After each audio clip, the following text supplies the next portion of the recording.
అదేమో country very cold country కదా, చాలా వింటర్లో -30 -40 ఉంటుంది. ప్రాపర్ షూ లేకపోయినా కాళ్ళన్నీ ఫ్రీజ్ అయిపోవడం, అలాంటి కష్టాలు పడి ఉంటారు. అమ్మగారు కూడా కమ్యూనిజంలో చాలా లేదండి. My mother is a house wife. మా మదర్ మా నాన్నగారికి పూజలు చేయటానికి కూడా భయపడుతూ చేసేవాడు. అంటే వద్దని చెప్పేవారు నాన్నగారు. అది కామనే కదా కమ్యూనిజంలో, నమ్మకూడదు అంటే కమ్యూనిజంలో అది లేదండి, ఇట్స్ ఎ రాంగ్ టెండెన్సీ.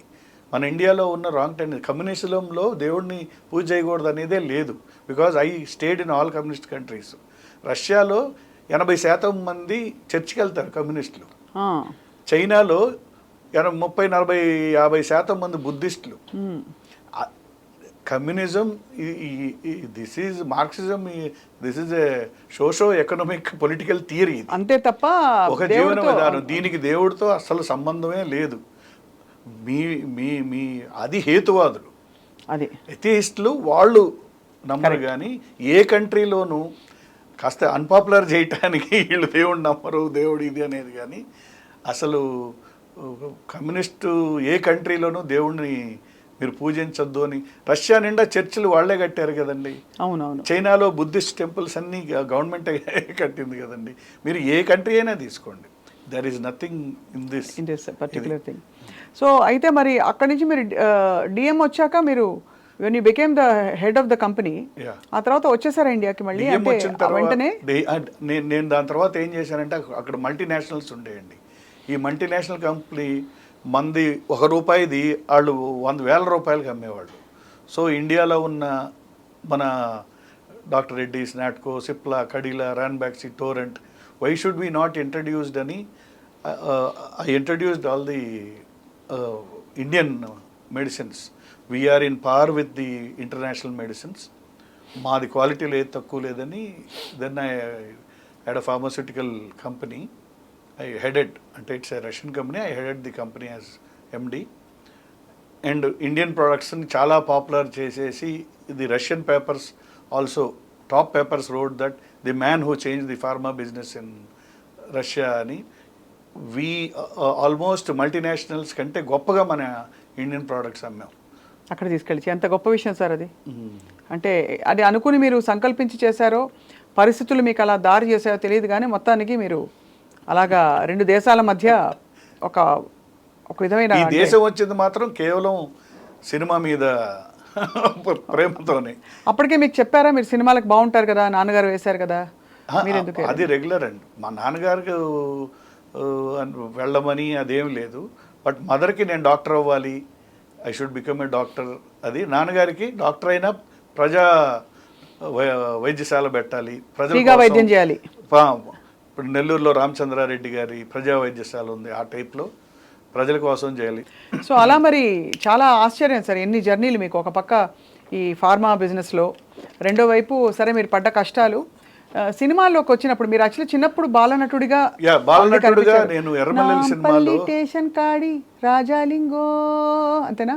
రాజాలింగ, మీరు మంచి సింగర్ అండి. అది చాలా యాదృచ్ఛంగా జరిగింది. ఎర్రమల్లి సినిమాలో అసలు ఈ పాట రికార్డింగ్ ఏమో నాన్నగారు బాలసుబ్రహ్మణ్యం గారు ఫ్రెండ్స్.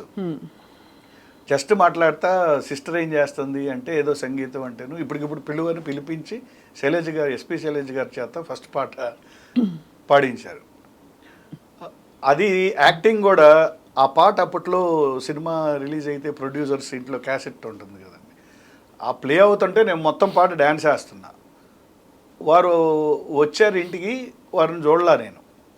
నేను డ్యాన్స్ వేస్తున్నాను. మా మదర్ ఇట్లా అంటే ఏమని బాకు అని అట్టే కంటిన్యూ చేశారు. అలాగా మనకి టైగర్ వచ్చినట్టు అలాంటి వాతావరణం టైగరేనా మామూలుగా. అంటే మీరందరూ అదుపులుగా అలా పొందిగ్గా, స్ట్రిక్ట్, వెరీ స్ట్రిక్ట్ డిసిప్లిన్ అండి. మాకు అసలు ఈ దీపావళిలు, ఈ పండగలు, సెలబ్రేషన్స్ ఉండేవి కాదు. మేము ఎదిరింటి వాళ్ళు పటాసులు కాలుస్తే వాళ్ళు పిలుస్తుండేవాళ్ళు, వచ్చేవాడు కాల్చెల్లు అంటే. మా నాన్నగారికి పండగ అంటే మేడే రోజు సెలబ్రేషన్స్. మేడే రోజు ఏం చేసేవారు? మాకు చాలా టఫ్. క్రికెట్ ఏమో నేను కిట్టు బ్యాటు లేకుండా డిస్ట్రిక్ట్కి సెలెక్ట్ అయ్యా, డిస్ట్రిక్ట్ టీమ్కి. Tamil Nadu second division లీగు under-19 Tamil Nadu state టీంకి సెలెక్ట్ అయితే అది ఆడుతున్నట్టు ఆయనకు తెలియదు. ఓహో, అది పక్క గోడ దూకి ఇంకొకరి కిట్తో ఆడేసి ఇలా ఆడేవాళ్ళం. అది పొద్దున్నే పేపర్ చూసి పట్టుకునేవాళ్ళు. అందులో పేపర్లో మాదాల రవి హిట్స్ టన్ను, ఈ హిట్స్ 50-60 వస్తే రే నువ్వు క్రికెట్ ఆడటానికి వెళ్ళావా, అదొక క్యాపిటలిస్టిక్ గేమ్. అలాంటి కొంచెం హార్డ్ కోర్గానే ఉండేవారు. సినిమాలు కూడా వారు అంతకుముందు రకరకాల పాత్రలు వేశారు సినిమా ఇండస్ట్రీలోకి, కానీ వచ్చేటప్పుడే విలన్ పాత్రలు వేశారు, రకరకాలు వేశారు, హీరో సైడ్ హీరో అన్నీ. కానీ నవతరం పిక్చర్స్ బ్యానర్ పెట్టినాక మాత్రం సినిమాకి ఒక సామాజిక అంశం ఉండాలి, అది లేకుండా సినిమా ఉండకూడదు అని ఓన్లీ సామాజిక అంశం ఉన్న సినిమాలే తీశారు. అవును, నువ్వు తీసినా కూడా రేపు సామాజిక అంశం ఉన్న సినిమానే తీ. అందుకే మీరు నేను సైతం మొదలుపెట్టారు మీ hero career. But more then that sir, అయితే డాన్స్ చేస్తున్నారు నాంపల్లి స్టేషన్ కాడ ఆ పాటలో. ఈ సినిమాలో నువ్వే అన్నారు. కట్ చేస్తే నేను మామూలుగా షూటింగ్కి నా ఇది షర్ట్ వేసుకొని వచ్చాను.